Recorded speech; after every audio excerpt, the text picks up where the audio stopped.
مشہور و معروف حدیث جس میں پیغمبر فرما رہے ہیں حسین مجھ سے ہے اور میں حسین سے ہوں، اللہ اس سے محبت کرے جو میرے حسین سے محبت کرے، یا اللہ اس سے محبت کرے گا جو میرے حسین سے محبت کرے۔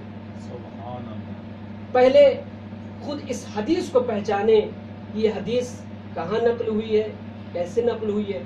عزیزان گرامی، یہ وہ حدیث ہے کہ جس کو اپنے تمام شرائط صحت اور تمام کامل معیار کے ساتھ جس کو علماء اہل تسنن نے بھی نقل کیا ہے اور علماء اہل تشیع نے بھی نقل کیا ہے، سبحان اللہ۔ اس حدیث کو سند کے ساتھ۔ اور اس حدیث کو ممکن ہے سند کے اعتبار سے کامل ہو لیکن معنی کے اعتبار سے ہو سکتا ہے کوئی بدل دے، لیکن تمام علماء کا متفق علیہ فیصلہ یہ ہے کہ یہ حدیث پیغمبر کی ہے، اور اس حدیث کو پیغمبر نے امام حسین کی ذات کے بارے میں فرمایا ہے۔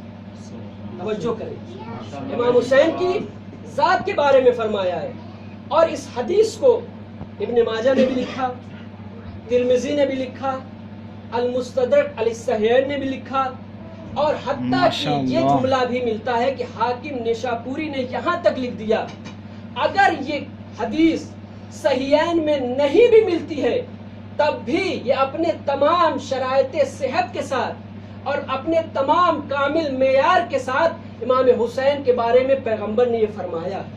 ماشاءاللہ، سبحان اللہ، ماشاءاللہ۔ کتنی بڑی بات ہے کہ وہ یہ کہہ رہے ہیں کہ صحیحین میں موجود نہیں ہے، پھر بھی یہ حدیث متفق علیہ ہے کہ یہ صحیح حدیث ہے۔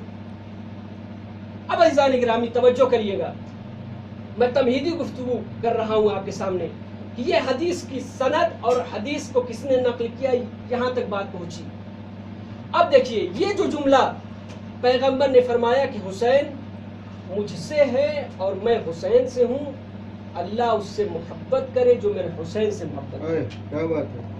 یہ جو جملہ پیغمبر نے فرمایا کہ حب اللہ من حب حسینہ، اسی کی حیثیت کو پہچاننا ہے، اسی جملے کی معرفت ہم کو پیدا کرنا ہے۔ وہ یہ ہے کہ یہ جملہ عربی گرامر کے اعتبار سے دو حیثیت رکھتا ہے۔ توجہ کریے گا، عربی گرامر کے اعتبار سے دو حیثیت رکھتا ہے۔ کبھی ایسا ہوتا ہے، مقدمے کے طور پہ میں بیان کر رہا ہوں، کبھی ایسا ہوتا ہے کہ انسان مالک کی بارگاہ میں دعا کو بطور دعا پیش کرتا ہے، اور کبھی یہ ہوتا ہے کہ انسان اپنی خبر کو بیان تو کرتا ہے لیکن اس کا مقصد دعا کا ہو۔ پہلے مرحلے میں انسان دعا کو بشکل دعا پیش کرتا ہے، اور ممکن ہے کہ انسان اپنی خبر کو بشکل دعا بیان کرے۔ یہ دو الگ چیزیں ہیں، بشکل دعا اور بشکل خبر۔ اب عزیزان گرامی، پیغمبر کی یہ الفاظ جس کا ظاہری ترجمہ یہ ہے کہ حسین مجھ سے ہے اور میں حسین سے ہوں، اللہ اس سے محبت کرے جو میرے حسین سے محبت کرے، تو یہاں پر دیکھیے عزیزو کہ پیغمبر اسلام، یہ عربی گرامر کی حیثیت سے میں بیان کر رہا ہوں کہ دعا بشکل دعا اور خبر بشکل دعا، ظاہری ترجمہ یہ، یعنی پیغمبر یہ فرما رہے ہیں کہ اللہ اس سے محبت کرے جو میرے حسین سے محبت کرے۔ کیا مطلب؟ اس کا مطلب یہ ہے کہ پیغمبر اپنی امت کو خبر دے رہے ہیں، پیغمبر اپنی امت کو خبر دے رہے ہیں، یہ لفظ بدل کے یہ پیغمبر سرکار دو عالم بشکل خبر اور دعا کے عنوان سے اپنی امت کو، اس امت کو کس سے باخبر کر رہے ہیں؟ اس دعا سے باخبر کر رہے ہیں کہ اللہ اس سے محبت کرے جو میرے حسین سے محبت کرے۔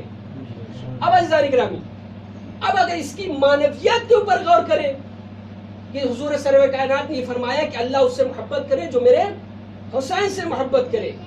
عزیزان گرامی آپ توجہ کریں کہ پیغمبر نے اس لفظ کو، یعنی پیغمبر کے جتنے بھی ارشادات ہیں، جتنے بھی فرمائشات ہیں، جتنے بھی فرمودات ہیں، آپ اگر ان کا تجزیہ کریں گے، آپ اگر ان کو دیکھیں گے تو پیغمبر نے بے شمار دعائیں کی ہیں، بے شمار دعائیں کی ہیں، لیکن دعا کو بشکل دعا پیش کیا ہے۔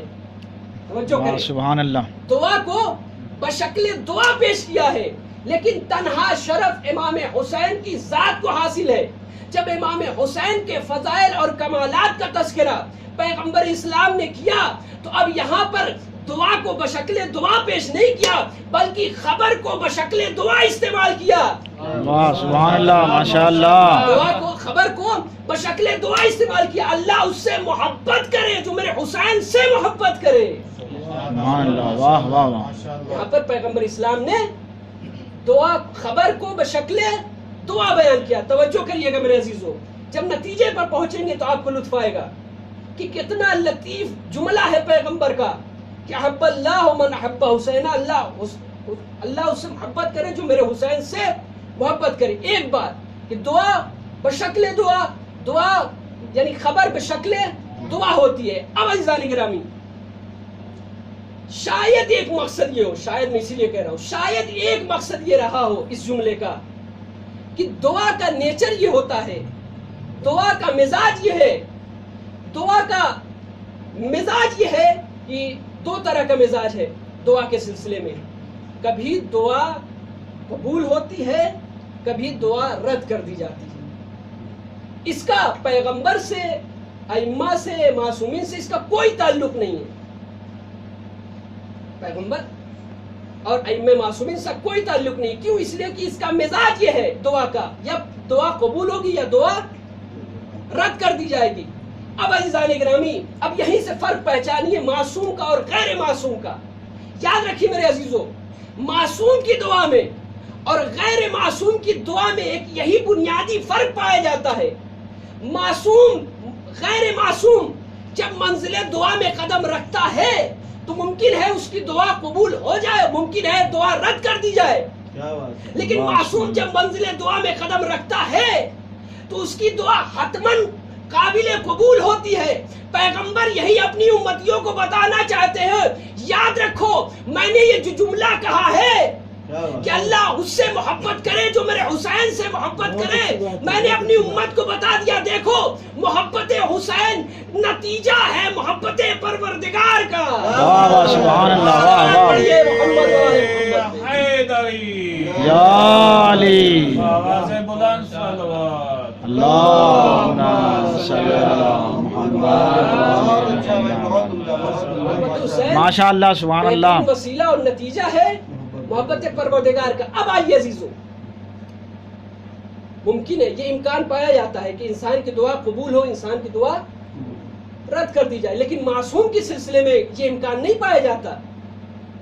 معصوم کے سلسلے میں یہ امکان ہے ہی نہیں، وہ مقام خبر میں بھی ہو تب بھی صادق ہے، واہ واہ مقام دعا میں ہو تب بھی صادق ہے۔ اس لیے صادق کہا ہی اسے جاتا ہے جو اپنے فعل میں، اپنے کاموں میں غلط بیانی سے کام نہیں کرتا۔ سبحان اللہ، ماشاءاللہ۔ لیکن عزیزو، ہمیں یہ تجزیہ اور تحلیل کرنا ہے کہ پیغمبر نے جو یہ بیان کیا ہے